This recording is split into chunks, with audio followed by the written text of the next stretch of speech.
जनाब फवाद अहमद चौधरी साहब। बिस्मिल्लाहिर्रहमानिर्रहीम। सर, ये रिक्वेस्ट जो है वो मेरी ये है कि अपोजिशन का जो इस वक्त बात हमने की, राजा परवेज़ अशरफ साहब ने कल जो बात की थी, उन्होंने कहा कि पीपल्स पार्टी ने मुल्क को आइन दिया है और आइन के तहत इसमें कोई शुबा नहीं है कि जिस तरह से जुल्फ़िकार अली भुट्टो शहीद ने, पीपल्स पार्टी ने की बड़ी कंट्रीब्यूशन है पाकिस्तान को आइन देने में, लेकिन आर्टिकल 53 जो है वो भी इसी आइन का हिस्सा है। और आर्टिकल 53 जो है वो स्पीकर की कुर्सी की इज्जत और तकरीम की बात करता है। 1377 से जब से स्पीकर का ऑफिस फॉर्मलाइज हुआ है जनाब चेयरमैन, और ये ऑफिस वजूद में आया है, उसके बाद से एक ट्रेडिशन ये भी है कि स्पीकर के ऑफिस की, उसकी चेयर की उतनी ही तकरीम की जाती है जितनी खुद ऐवान की जाती है। और उसकी वजह है, अगर हम ऐवान के अंदर कोई डिसिप्लिन नहीं रखे, हर वक्त एक दूसरे के ऊपर हम चीखें चलाएंगे, तो जाहिर है कि जो पार्लियामेंट का मकसद है वही ख़त्म हो जाता है। इसीलिए जो स्पीकर का ऑफिस है उसको हम एक इज्जत और एहतराम देते हैं, और यही जो 1973 का आइन है उसका आर्टिकल 53 जो है वो हमें बताता है। बदकिस्मती से बाज़ लोग जो फुटबॉल खेलते खेलते अचानक ऐवान में आ गए, उनको पता नहीं चलता कई बार कि क्या बात स्पीकर की करनी है, क्या नहीं करनी है, स्पीकर के ऑफिस की इज्जत क्या है, तौकीर क्या है। और मैं ये समझता हूँ कि अगर हमने ऐवान के माहौल को, ऐवान का जो तकद्दुस है, जब हम उसकी बात करते हैं और अपोजिशन सबसे ज़्यादा ये बात करती है, तो फिर स्पीकर के जो चेयर है उसकी भी इज्जत और तौकीर करनी चाहिए। अभी राजा साहब ने, राजा परवेज़ अशरफ साहब ने बात की कि PDM की तहरीक को कहा गया कि वो गैर आइनी है। नहीं, बिल्कुल गैर आइनी नहीं है। आपके एहतजाज का हक PDM को है। PDM का ये भी हक है कि वह हुकूमत के ऊपर तनकीद करे। PDM का या अपोजिशन का ये भी हक है कि वो बताए कि मुल्क में महंगाई हो गई है। आप ये भी बताएं कि दवाइयाँ महंगी हो गई हैं, उनको कैसे नीचे लाना चाहिए। आप ये भी ऑल्टरनेटिव अपनी पॉलिसी दे सकते हैं कि अगर गंदम और चीनी की कीमतों में इजाफा हुआ है तो वो कैसे उनको वापस जो है वो लाया जा सकता है। ये सारे आपके हक हैं। मसला कहां पर है? मसला यह है कि 3 जलसे हुए और उनमें 3 बयानिए सामने आए। पहला जलसा गुजरांवाला, फौज और अदलिया मुल्क के मफाद के खिलाफ काम कर रहे हैं। दूसरा जलसा कराची, फौज और अदलिया मुल्क के खिलाफ काम कर रहे हैं और उर्दू हमारी जुबान नहीं है। तीसरा जलसा कोयटा,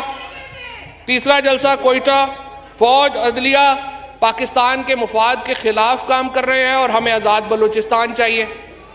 ये जो 3 बयानिए आए, जलसों में, ये जो 3 बयानिए आए, उन पे मैं सिर्फ ये अर्ज करूंगा कि आप ही अपनी अदाओं पे जरा गौर कीजिए। हम अगर अर्ज करेंगे तो शिकायत होगी। अच्छा, फिर अगर नवाज शरीफ साहब बात करें, वो तो फंसे हुए हैं, उनके तो पैसे फंसे हुए हैं, वो बात करे तो ठीक है, वो बात कर रहे हैं।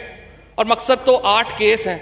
8 केस आज आप उसमें कर दें तो आज फौज भी बड़ी साफ सुथरी हो जाएगी, इमरान खान भी पाकिस्तान का बेस्ट लीडर हो जाएगा, ऐवान भी ज़बरदस्त हो जाएगा और पाकिस्तान की हुकूमत भी ज़बरदस्त हो जाएगी। आप 8 केसेस में नहीं करें तो आप सारी ख़राब है। अब मसला क्या है? हमारा गिला नवाज शरीफ साहब से तो है ही नहीं, वो तो फंसे हुए हैं। उनकी तरफ से यही बातें जो है होंगी भी तो कोई प्रॉब्लम नहीं होगा। लेकिन जैसे मार्टिन लूथर किंग ने कहा था, in the end we will remember not the words of our enemies but the silence of our friends. जनाब स्पीकर, हमें इस नैरेटिव के ऊपर, जब ख्वाजा सफदर का बेटा ख्वाजा आसिफ खामोश रहता है, जब रियाज पीरजादा खामोश रहता है, जब यहाँ के बैठे हुए वो लोग जिनका तहरीके पाकिस्तान में हिस्सा है वो खामोश रहते हैं, ये खामोशी ज्यादा अफसोस और दुख की बात होती है जब ये बातें होती हैं और ये लोग मुंह दूसरी तरफ कर देते हैं। आप इख्तलाफ कीजिए, आप फौज के ऊपर, आप पाकिस्तान की हुकूमत पर तनकीद कीजिए, आप पीटीआई के ऊपर तनकीद कीजिए, आप रियासत के ऊपर तनकीद ना कीजिए। अयाज सादिक साहब ने कल यहां पर बात की, कह रहे थे, पहली बात तो यह है, मुझे तो समझ नहीं आती, अगर आप एक रियासत की एक एक्टिविटी में आपको इज्जत दी गई, आपको शामिल किया गया, आप असेंबली के फ्लोर के ऊपर आप बातें कर रहे हैं और फिर झूठ इतने एतमाद से बोल रहे हैं कि झूठा शख्स भी क्या बात करेगा। जिस एतमाद से उन्होंने आके ये बातें की यहां पर कि स्पीकर जनाब शाह महमूद कुरैशी साहब की टांगें कांप रही थी, कह रहे थे हिंदुस्तान हमला कर रहा है, हमने हिंदुस्तान को घुस के मारा है जनाब स्पीकर वहां पे। और पुलवामा में जो कामयाबी है, पुलवामा में जो हमारी कामयाबी है, वो इमरान खान की क़यादत में इस कौम की कामयाबी है। उसके हिस्सेदार आप भी सब हैं, उसके हिस्सेदार हम भी सब हैं। और जिस तरीके से आप आके ये बातें करें और आप कहें ये वो फख्र है ऑर्डर प्लीज, जो कि हमारी order in the house please, Pulwama के वाक़े के बाद जिस तरीके से हमने घुस के मारा हिंदुस्तान को, जिस तरीके से हमने घुस के मारा, पाकिस्तान की शाहीनों ने, पाकिस्तान के सिपाह ने, पाकिस्तान के उन अजीम बेटों ने जिस तरह घुस के हिंदुस्तान के अंदर उसकी पिटाई की, वो तो हिंदुस्तान का अपना मीडिया उसके ऊपर शर्मिंदा है, हिंदुस्तान के अपने जो सियासी क़यादत है वो उसके ऊपर शर्मिंदा है। और आप कह रहे हैं कि हमारे टांगें कांप रही थी। कुछ ख्वाजा साहब से एक लाइन मुस्तार लेते हुए कि कुछ शर्म होती है, हया होती है। आप तुम्हें क्या पता वो क्या होती है। इसी तरीके से जनाब स्पीकर अब्दुल समद अचकजई साहब के साहिबजादे जो कांग्रेस के बलोचिस्तान के सदर थे, उन्होंने कराची में तकरीर फरमाई और कहा, और ये जलसा होस्ट कौन था, शहीद जुल्फकार अली भुट्टो की पार्टी और मुस्लिम लीग, और कहते हैं उर्दू को हम अपनी जुबान नहीं मानते। Shame, shame. कहते हैं अब चूंकि वो जुर्रत नहीं कर सकते कि वो कहें कि हम पाकिस्तान को नहीं मानते, वो कह रहे हैं हम उर्दू को नहीं मानते। शेम। उर्दू है वो, उर्दू है जिसका नाम हम ही जानते हैं दाग, हिंदुस्तान में धूम हमारी जुबान की है। इसी तरीके से सलीका नहीं है बात करने का, अकल नहीं है बात करने की। और अगर उर्दू आती, अगर अचकजई साहब को उर्दू आती तो उन्हें बात करने का हंसी तौर तरीका सीखा, हमने उर्दू के बहाने सलीका सीखा, हमने उर्दू के बहाने सलीका सीखा, तो शायद कुछ बात करने की अकल आ जाती, कुछ बात करने की तमीज़ आ जाती, कुछ बात करने का सलीका आ जाता, तो आज वो मामला जो हैं वो उस तरह से खराब ना होते। 1867 से जनाब स्पीकर 1867 वो साल है जब उर्दू हिंदी तनाज़ा शुरू हुआ। और वो लोग जो कि यहाँ हिंदुस्तान की तारीख को जानते हैं, ये तो बेचारे स्कूल से यहाँ पे आ गए, इनको नहीं पता होगा, मैं बताता हूँ। 1867 में जब हिंदुस्तान के अंदर उर्दू हिंदी तनाज़ा शुरू हुआ था, उसके बाद उर्दू जो है और हिंदी उर्दू हिंदी तनाज़ा जो है वो दो कौमी नज़रिए की बुनियादों में शामिल है।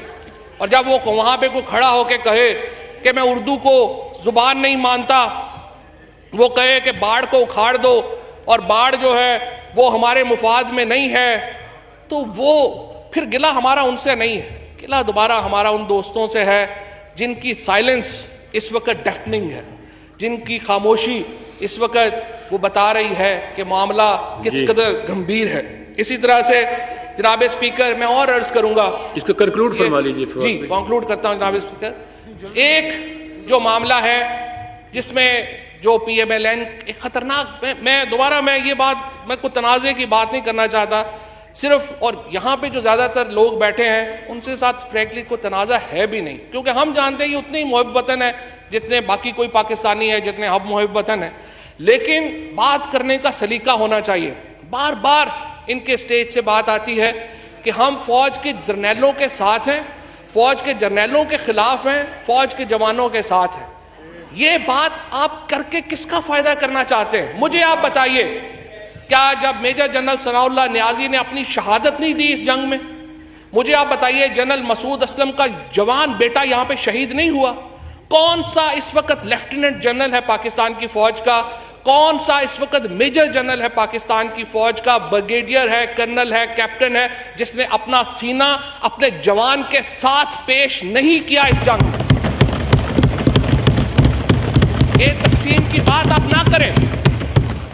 आप ये तकसीम की बात करके जब फिर आपके ऊपर जब गिला आता है, क्योंकि यही बात अजीत डोवल कर रहा है, यही बात हिंदुस्तान का वो जो इंटेलिजेंशिया, जो सिक्योरिटी एस्टैब्लिशमेंट का इंटेलिजेंशिया है, वो ये बात कर रहा है।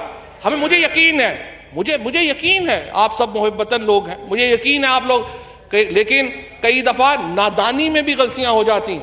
आप लोग अपनी सलीका बयान करें, अपनी गुफ्तगू का सलीका बयान करें। और दूसरी बात, आप इतने बड़े पहलवान नहीं हैं। आप जनवरी में क्या, जनवरी 2028 तक भी इमरान खान को कहीं नहीं भेज सकते। आप जोर लगाएं, जोर लगाना तो आपका हक है, आप जोर लगाइए। मैं सिर्फ ये कहता हूं कि आप गलियों में मारे मारे फिर रहे हैं, कभी इस गली, कभी उस गली, कभी तेरी गली, कभी मेरी गली। आप हमारे साथ बैठिए, इलेक्टोरल रिफॉर्म्स के ऊपर बात कीजिए, आप हमारे साथ बैठिए, मईशत के ऊपर बात कीजिए, आप हमारे साथ बैठिए, मुल्क की गवर्नेंस के ऊपर, मुल्क के मुस्तकबिल के ऊपर बात कीजिए। लेकिन अगर आप अपना मुद्दा 8 केसों के ऊपर रखेंगे तो फिर ना तेरी बात ना मेरी बात, आप भी जोर लगा ले, हम भी जोर लगा लेते। बहुत शुक्रिया। बहुत जनाब ख्वाजा मोहम्मद आसिफ साहब, आप तशरीफ रखें, आपको देंगे टाइम बाद में, जरा तशरीफ रखें, सही सब्र का तशरीफ रखें, आपको टाइम देंगे। जनाब चेयरमैन, जनाब ख्वाजा मोहम्मद आसिफ साहब। चेयरमैन बहुत शुक्रिया, आपने मौका इनायत फरमाया है। मैं जो तसलसल या जो सीक्वेंस जो है, order in the house please.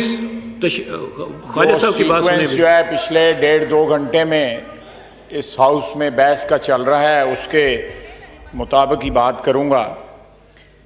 मैंने रिक्वेस्ट जो चेयर से की थी, उस वक़्त दवाइयों के मुतालिक जो कॉलिंग अटेंशन नोटिस था वो बहस हो रही थी।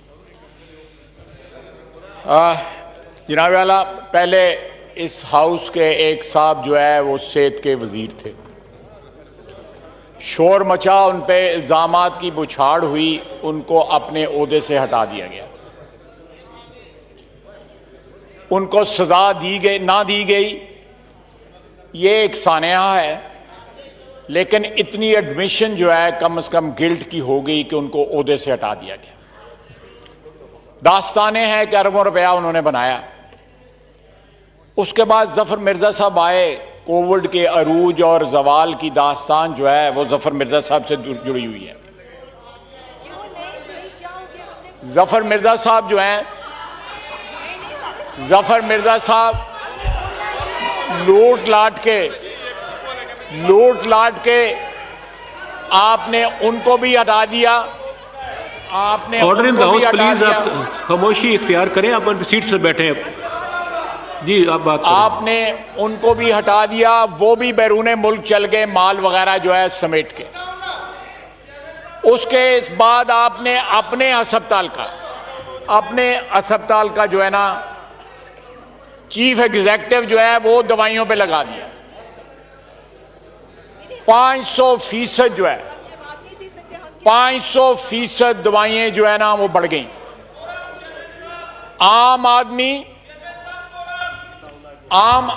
ख्वाजा साहब एक मिनट तशरीफ रखें।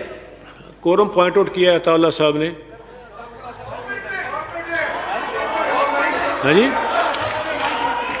आप माइक ऑन खोलें, माइक ऑन करें ख्वाजा। जी चेयरमैन साहब, मैं कोरम पॉइंट आउट करता हूं। गिनती कराई जाए जी।